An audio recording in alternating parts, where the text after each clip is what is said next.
Well, as you know by now, President Biden today announced some $10,000 in federal student debt relief for most borrowers, $20,000 for some. It's a move that some people are celebrating, others are criticizing. So let's talk about it with my guests tonight, both returning to the show. On the left side of your screen, President of the Ward 8 Democrats and a political commentator, Troy Presswood, and on the right, policy correspondent for the Foundation for Economic Education, Brad Polumbo. Brad, I almost put two F's in that one. I'm sorry for that. Gentlemen, good to see you both. I know you both had some thoughts on this one.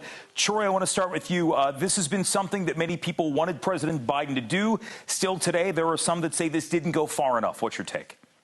Yeah. So I think we should start with, the fact that this is a big deal for the president, right? He campaigned on this. He can legitimately check this off as a win in terms of saying, I'm going to reduce student loan debt or cancel some student loan debt, and he certainly has done that. Now, question is it enough? I don't think it is. It's a great start. It's a great down payment. But let's be real here. There are a lot of people who are still going to struggle with the yoke of student loan debt in this country, especially Black and brown borrowers.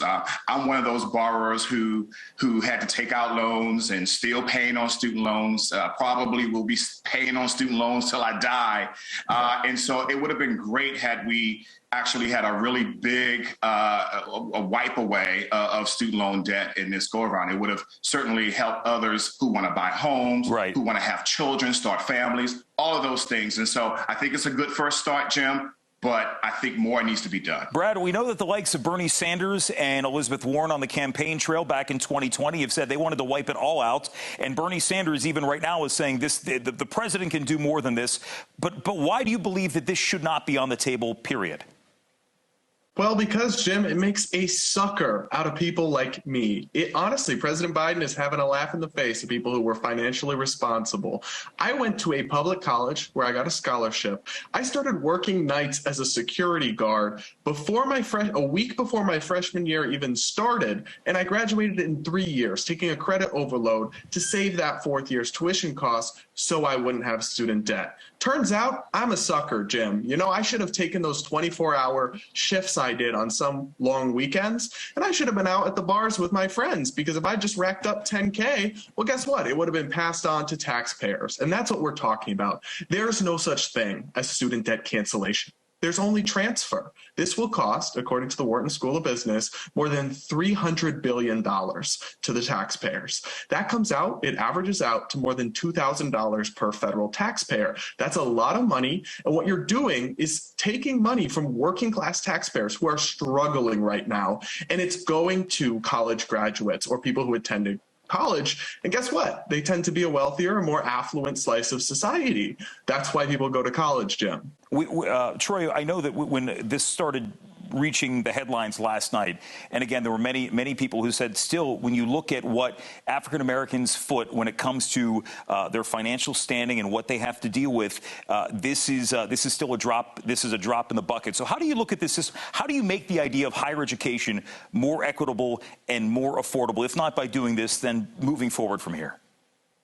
Well, let me just say to Brad, listen, Brad, you should have hung out a little bit more at the bars, man. And listen, I wouldn't have faulted you for that. But let me just say this, though. I think that it is a drop in the bucket. We need to do more. I think, Brad, we should look at this as an opportunity to inject a bit of equity and fairness in the student loan process. The fact of the matter is that, folks like myself, man, we didn't come from really, backgrounds of where our parents went to school and could then help us out. I'm a first-time college graduate, right? And so for me, I look at this as an opportunity to help us, give us a little bit of relief, but also the next generation of students who are coming after me as well.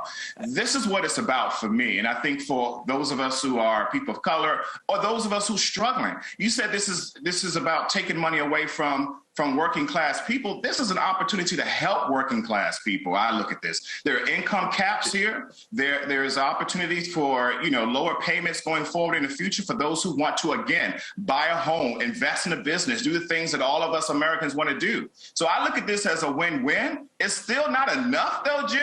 I want us to have even more investment, especially in these communities that are marginalized, that are under-resourced. But I do want to say, for sure, this is a win for the president. It just needs to be bigger. Okay, so Brad, I want to give you the same question I asked Troy here, because if you had your say, if there were ways to look at this process and make it more equitable moving forward, where you didn't have to say, we're going to cancel student loan debt in this way or another way, how would you look at this situation?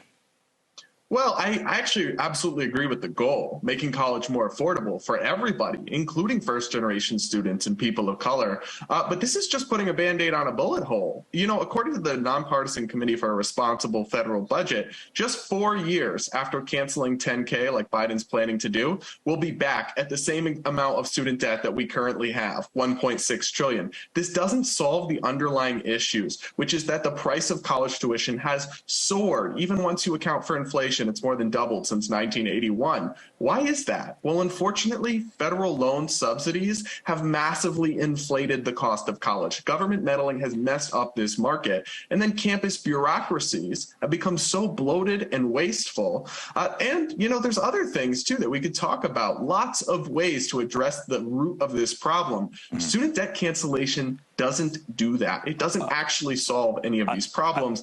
It just papers over the cracks. I want to say, too, that I think one of the problems here is that states for a number of years have seemed to pull their funding from a lot of public institutions.